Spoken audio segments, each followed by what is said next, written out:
जय जगन्नाथ सांग मैंने आज आम बनवा नुआ उपाय छतु भजा कम तेल मसला दे किपर आम एक छतु भजा प्रस्तुति करा तो से विषय रे ए वीडियोटी स्टार्ट करवा।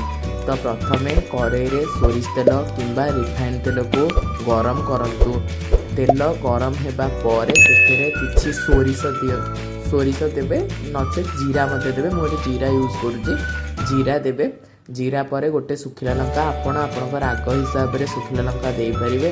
मुझे गोटे यूज कर चाहिए ए दीटा यूज करें। सुखिला लंका जीरा को नाली होगा जाए भाजवा।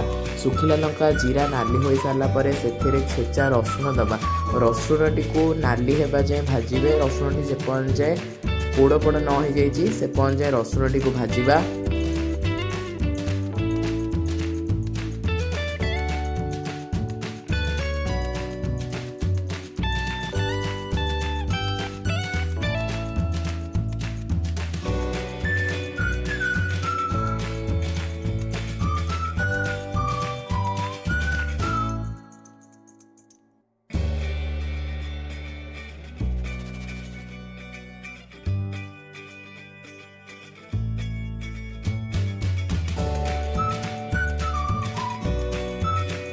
एबे मो रसुणटी भाजी हो गलानी। एबे आम दबा चुन चुन कटा हो जाता कैप्सिकम या कड़े किछ समय भाजवा।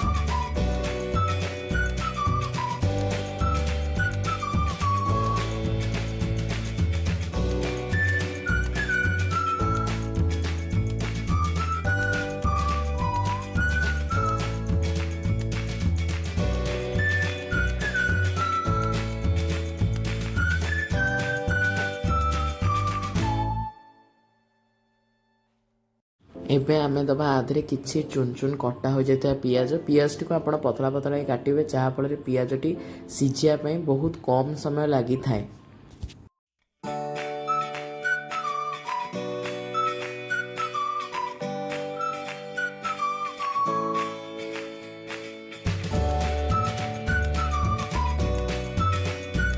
पियाज टी को हल्का भाजी सारा पर एबे आमे से छतु ऐड करियो।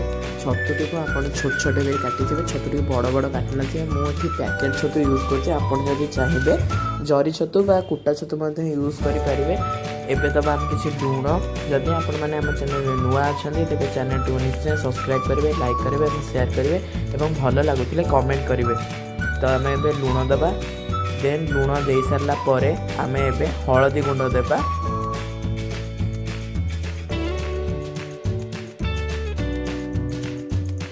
एबे आमे एथिरे कटा होइतिबा टमाटो ऐड करें। मुझे अल्प टमाटो ऐड करछि। आपण जदि चाहिए आहरी मते टमाटो ऐड करि पारिबे।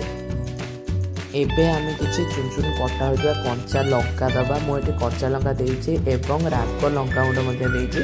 आम राग लंका गुंड देबे एवं काश्मीर लंका गुंड मते देबे। एबे एहाकू पोड़ पोड़ हेबा जाए भाजिबा जेपन जाए छतुरो पानी न मरिछि।